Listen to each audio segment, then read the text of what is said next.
आज आपने सदन में कानून व्यवस्था की बात उठाई, क्या रहा पूरा मामला?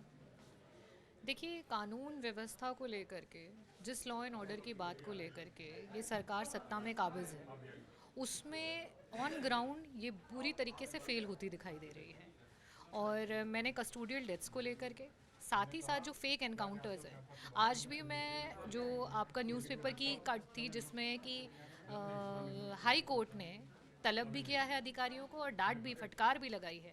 चाहे आप वो मुकदमे हों जो फ़र्ज़ी तरीके से बनाए जा रहे हैं और एनकाउंटर्स किए जा रहे हैं, आए दिन छोटे छोटे मुकदमों में पैरों में गोलियां मार दी जा रही हैं। इन सारी चीज़ों में जो है हमारे न्यायालय ने भी फटकार लगाई है सरकार को। इसी मुद्दे को लेकर के मैं सदन में खड़ी हुई थी।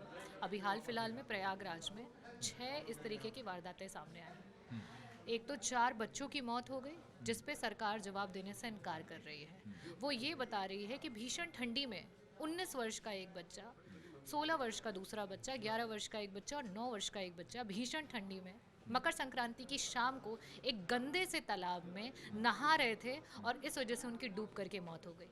आपके, मेरे या किसी भी परिवार का 19 साल का बच्चा क्या सारे वस्त्र उतार करके घर से 2 किलोमीटर की दूरी पे एक ऐसे बदबूदार गंदे तालाब में, जो कि अवैध खनन की वजह से बना हुआ, उसमें क्या नहाएगा?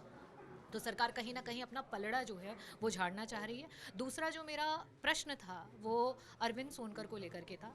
अरविंद सोनकर, पप्पू सोनकर जो ऐसे लोग हैं जिनको अभी हाल फिलहाल में प्रयागराज कमिश्नरेट में पुलिसों ने माफिया गर्दी करते हुए उनके पैर में गोली मारी है। यहाँ तक कि 30 जनवरी को हाई कोर्ट ने अपर मुख्य सचिव गृह को और साथ में डीजीपी को तलब किया।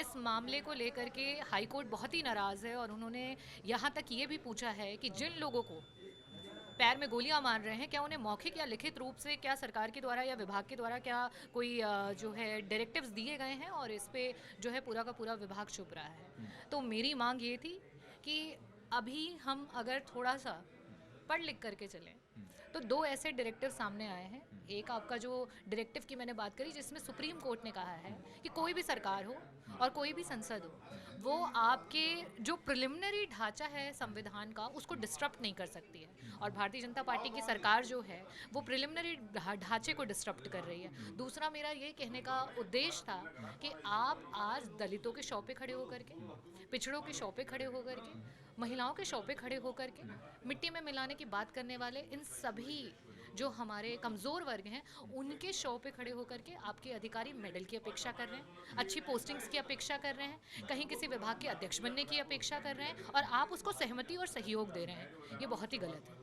बहुत बहुत धन्यवाद।